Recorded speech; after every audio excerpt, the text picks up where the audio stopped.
जाऊ जय शिवराय जय शंभूराजे धनराज बिरादर ऑफिशियल या यूट्यूब चॅनलमध्ये आपलं मनापासून स्वागत आहे मित्रांनो। आज उपोषणाचा 6वा दिवस आहे।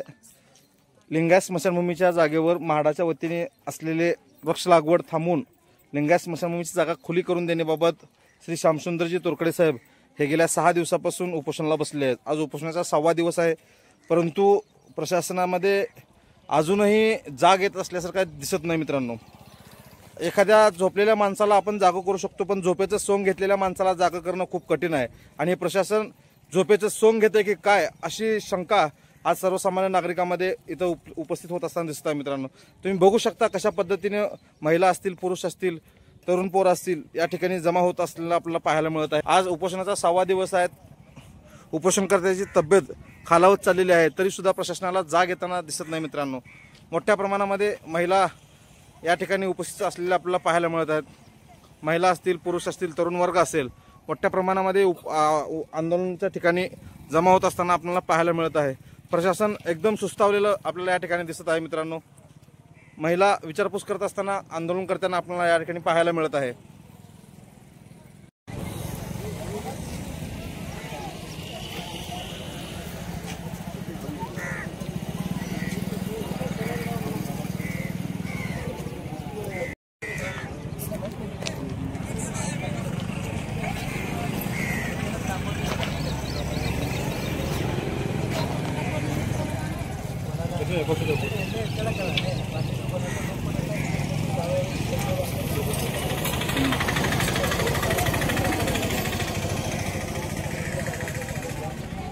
या ठिकाणी मोठ्या प्रमाणामध्ये महिला या ठिकाणी येत असताना आपल्याला पाहायला मिळत आहे मित्रांनो।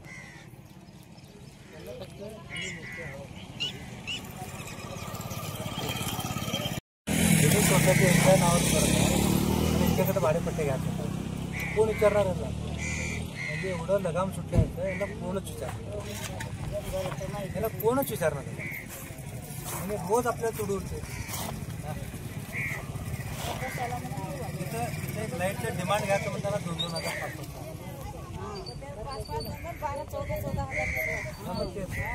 नीट बोलायचं नाही। याला पंचायत मधून आल्यावर सुद्धा नीट बोलायचं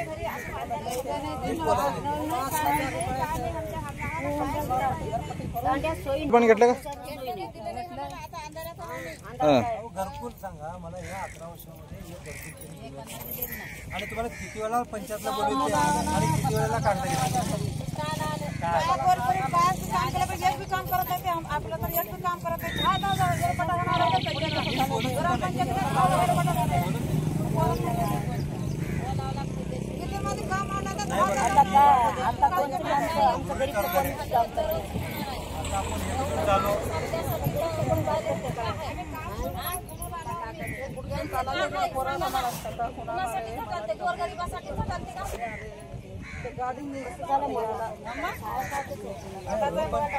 एका तंड्यात साहेब एका घरामध्ये 8 लेकरायचे मुक्काम झाला की ते 8च लेकर होते। विचार करायचं कोण आहे? नाही आम्हाला तुम्ही मागवत केला का नाही? आम्हाला सरपंच म्हणून मतदान केलं, आम्हाला सरपंच म्हणून आमचं काम नाही या गावासाठी सगळं बघायचं। तुम्ही काय आता निवडून आणता तर आणता रोड करता जागा देता म्हणजे ते मत घरला बसते आपण तसंच राहिलं उपाशी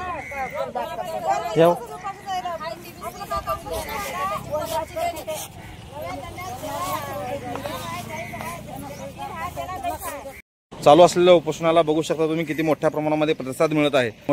मोठ्या प्रमाणामध्ये महिला असतील, पुरुष असतील, सर्व समाज बांधव या ठिकाणी एकत्र येत आहेत मित्रांनो।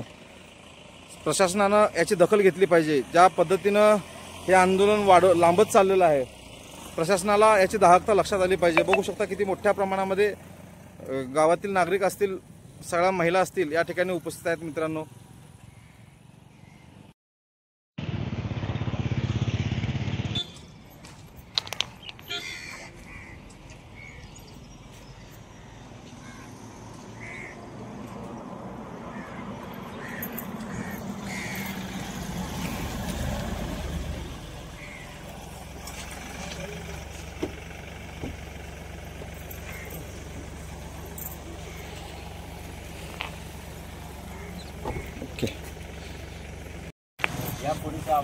आम्ही घेतो साहेब। उपोषणाचा 6वा दिवस आहे, काय आपलं मत काय? प्रशासन काय करतंय? नेमकं काय आपली भूमिका काय असणार आहे?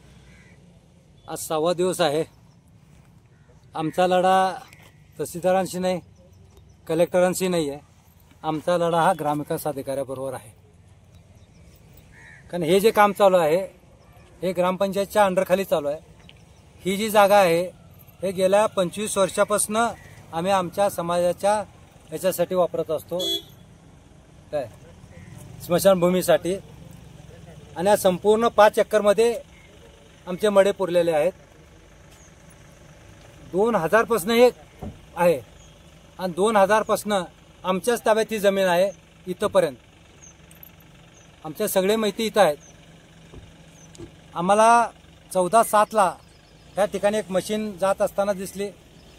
ती कशाच्या विचारली. त्याच्यानंतर पालकमंत्र्याच्या कार्यक्रमामध्ये सुद्धा मी निवेदन दिलं की या ठिकाणी होऊ नये म्हणून. एक सुद्धा झाड लागायच्या आधी पासून मी त्यांना वेळोवेळी सांगत आहे की या ठिकाणी झाडं लावू नका, ही आमचं आहे. बरं हे कोण करतंय तर आमचंच ग्रामपंचायत करतंय.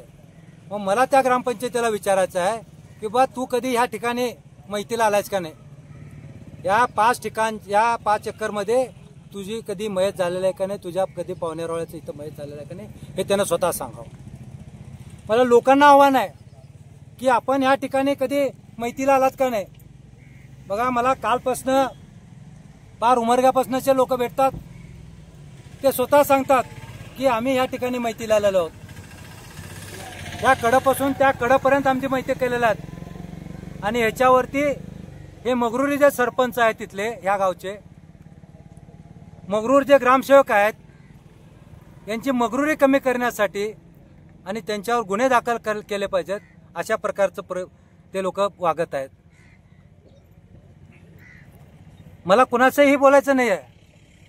माझं तहसीलदारांची काय वाकडं नाही, माझं कलेक्टरची काय वाकडं नाही आहे.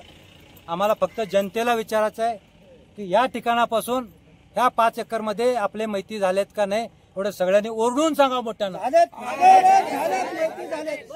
आणि या ठिकाणी अशा पद्धतीनं ग्रामपंचायतनं काम करावं का, करायला पाहिजे का त्यानं, करायला नाही पाहिजे. आणि मग हे सगळं प्रेशर आणून या लोकांनी ही जी जमीन आहे म्हाडाला दिले. ठीक आहे, म्हाडाला कशा पद्धतीनं दिले. या ठिकाणी म्हाडाला गेल्या 3 वर्षापासून दिलं जाते. मग 2 वर्षाखाली या ठिकाणी म्हाडाला जमीन दिले तर त्या म्हाडाचे झाडं किती जिवंत आहेत ते सगळ्यांनी बघून यावं. या ठिकाणी म्हाडाने 2 वर्षाखाली काम केलंय आणि त्याचे किती झाडं जिवंत आहेत हे सगळं प्रशासनानं बघून यावं. दुसरी गोष्ट, हे जुनं गावठाण आहे. याच्यामध्ये जर कोण अतिक्रमण केलं असेल तर तहसीलदारानं तलाट्यानं त्याच्यावरती लक्ष देणं गरजेचं आहे. तलाठी आणि तहसीलदारानं किती वेळेला याचा हे मारलेला राऊंड मारलेला आहे आणि किती हे झालेले आहेत, अतिक्रमण झालेले आहेत.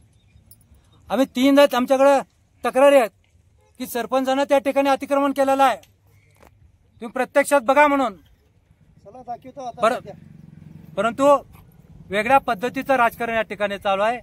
आणि सर्व अधिकारी आमचे जे सरपंचपती आहेत मोहन पनोरे यांच्या दबावाखाली त्यांच्या पदाचा गैरउपयोग करून सर्व या आलेल्या अधिकाऱ्यांवरती त्यांचं प्रेशर आहे.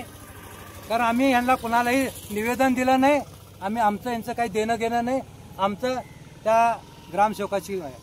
हे जे आहे हे आमच्या ग्रामपंचायतच्या हद्दीमध्ये आहे आणि आम्ही इथं या ठिकाणी 20 वर्षापासून आम्ही मयत करत आहोत आणि ते आम्ही कोणाच्याही बापाला सोडणार नाही. आमचं 5 एकर आम्ही मागणी केल्या, जास्त केलेलं नाही आहे. कारण पूर्ण आमचंच आहे. पुनर्वसन तर पूर्ण झालेलंच नाही, हे आम्ही कोर्टामध्ये पण सिद्ध करणार आहोत. तो तर विषयच नाही काय. आणि त्यांच्या म्हणजे स्वतःच्या जीवावर हे करत आहेत. परंतु या ठिकाणी हे 5 एकर मोकळं झाल्याशिवाय आणि त्या म्हाडावरती गुन्हा दाखल केल्याशिवाय ज्यांनी कोणी केलं आणि अशा प्रकारचा बोर्ड त्या ठिकाणी लावला ह्याच्यानं, तो बोर्ड सुद्धा चोरून आणलेला आहे. ते सुद्धा काल पोलीस स्टेशनच्या समोर ग्रामविकास अधिकारी मला FIR देतो म्हणले होते, परंतु आजपर्यंत दिलेलं नाहीत. तेही बोर्ड कशा पद्धतीनं आलंय त्याची चौकशी केली पाहिजे. ते कुठून चोरीनं आलंय हेही बघितलं पाहिजे आणि त्या चोरावरती सुद्धा गुन्हा दाखल केला पाहिजे. आणि म्हणून आमची एकच मागणी आहे की हे पूर्ण मोकळं झाल्याशिवाय आम्ही या ठिकाणावर उठणार नाही, आमचं उपोषण सोडणार नाही.